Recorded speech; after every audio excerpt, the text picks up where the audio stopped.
साथियों, ये सही कह रहे हैं कि इन्हें 4 काम आते हैं। अब मैं जरा वर्णन कर रहा हूं, उन्हीं की बात को मैं बताता हूं। वो 4 काम की बातें करते हो, 4 काम क्या है, उनके दिल दिमाग में क्या पड़ा है, उनका भूतकाल इन बातों का गवाह है, वो क्या है। पहला काम, ये जो भी करेंगे वो एक परिवार के हित के लिए करेंगे।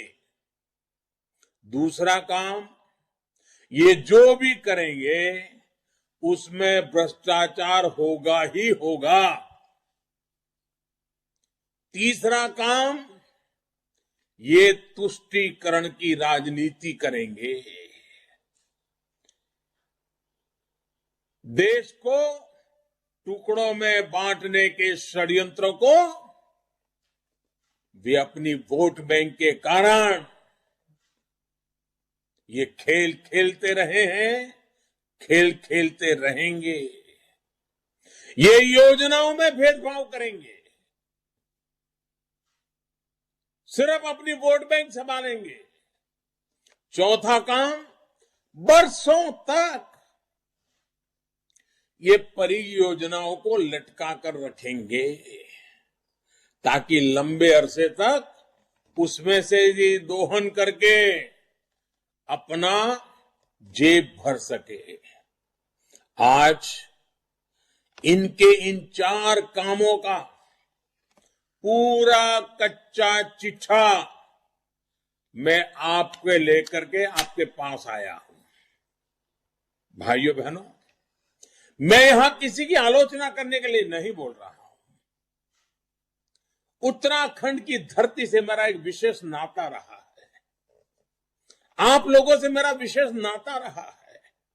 और आज नहीं, मैं गुजरात का मुख्यमंत्री था तब भी, गुजरात के मुख्यमंत्री के पहले संगठन का काम करता था तब भी, और उसके पहले भी मेरी एक जिंदगी थी। मैं आपके बीच में रहा हूं, आप मुझे अच्छी तरह जानते हैं, मैं आपको जानता हूं, आपके दुख दर्द को जानता हूं, अपने सपनों को जानता हूं। और जब आपका कोई यहां बैठा है तो आपके लिए जिएगा कि नहीं जिएगा, आपके लिए काम करेगा कि नहीं करेगा। लेकिन बीच में रोड़े अटकाने वाले लोग बैठ गए तो मैं कितना ही चाहूं, कितना ही करना हो, मैं कर पाऊंगा क्या? गलती मत करना मेरे भाइयों बहनों। उत्तराखंड के युवाओं के लिए, उत्तराखंड के उज्जवल भविष्य के लिए, उत्तराखंड के गांव गरीब के लिए किसी भी हालत में गलती नहीं करना। भाइयों और बहनों, जब दिल्ली में इनकी सरकार थी,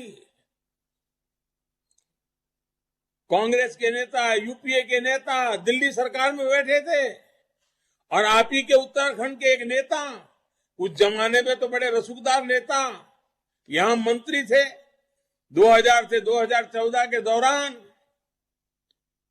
उत्तराखंड में सड़कें बनाने के लिए, याद रखिए आपके साथ क्या हुआ है, और उसी के तराजू पे तोलिए।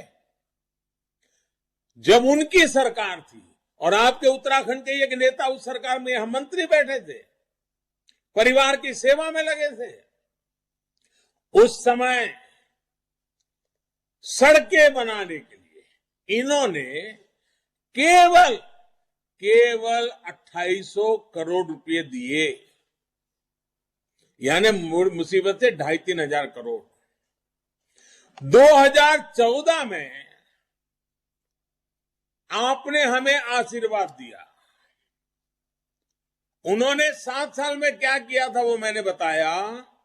हमने इन 7 सालों में उत्तराखंड में सड़कों और हाईवेज के लिए करीब 33,000 करोड़ से भी ज्यादा रुपए दिए हैं।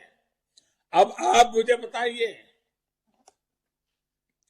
उनके टाइम में 7 साल में 2800 करोड़ 3,000 से भी कम।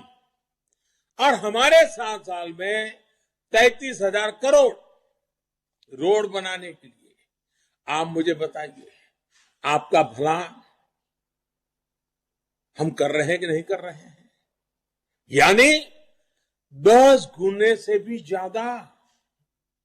एक और बात आप लोग जरा नोट कर लीजिए, यूपीए की 10 साल की सरकार के समय प्रधानमंत्री ग्राम सड़क योजना के तहत 3800 किलोमीटर ग्रामीण सड़कें बनी थी।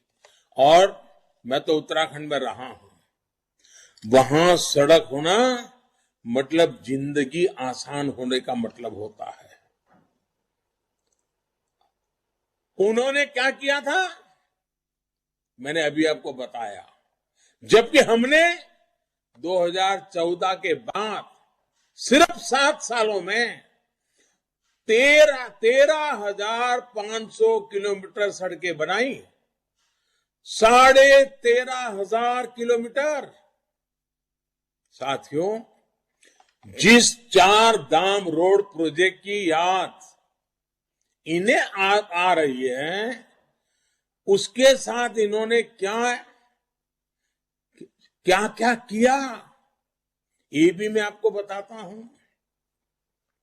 आज जब डबल इंजन सरकार 4 धाम रोड प्रोजेक्ट के लिए 12,000 करोड़ रुपए दे चुकी है, 90% काम भी पूरा कर चुकी है, उन्हें अब पहली बार 4 धाम का नाम याद आ रहा है। ऋषिकेश कर्णप्रयाग रेलवे लाइन, पहाड़ में रहने वाले लोगों के लिए रेल एक बहुत बड़ी घटना होती है। रेल देखना भी उनके नसीब नहीं होता है। उसके सामने हम ऋषिकेश कर्णप्रयाग रेलवे लाइन के साथ उन्होंने क्या किया था, ये हम भूल नहीं सकते हैं। अगर उत्तराखंड को वो समझते, उत्तराखंड की भावनाओं को समझते, उत्तराखंड के लोगों की जिंदगी समझते, तो ऐसी पाप, ऐसी गलती नहीं करते। मैं इसलिए अच्छा कर पा रहा हूं क्योंकि मैं आपके बीच से निकला हूं, आपके बीच में रहा हूं। 2011 से 2014 तक जब हमारी सरकार आई थी, उसके पहले उन्होंने इस महत्वपूर्ण प्रोजेक्ट के लिए, रेलवे के इतने महत्वपूर्ण प्रोजेक्ट के लिए कितना रुपया खर्च किया? सिर्फ 4 करोड़ रुपए। सिर्फ 4 करोड़ रुपए। अब इन पर सैकड़ों करोड़ रुपए हमारी सरकार खर्च कर रही है। साथियों, ये हिसाब किताब बहुत लंबा है। मैंने तो आपको केवल 1-2 ही उदाहरण दिए हैं।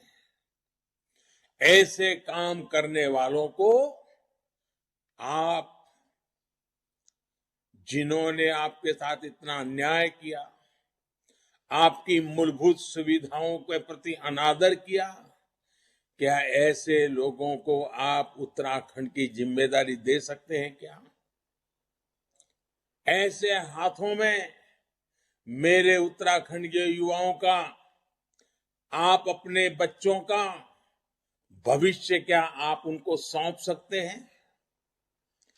जब आप वोट देने जाएं तो हमारी सरकार ने क्या किया है? दिल्ली में रहता हूं, लेकिन मेरे दिल में उत्तराखंड की कितनी बड़ी जगह है। इन बातों को याद रख करके वोट करने के लिए जाइए, ये मेरा विशेष आग्रह है।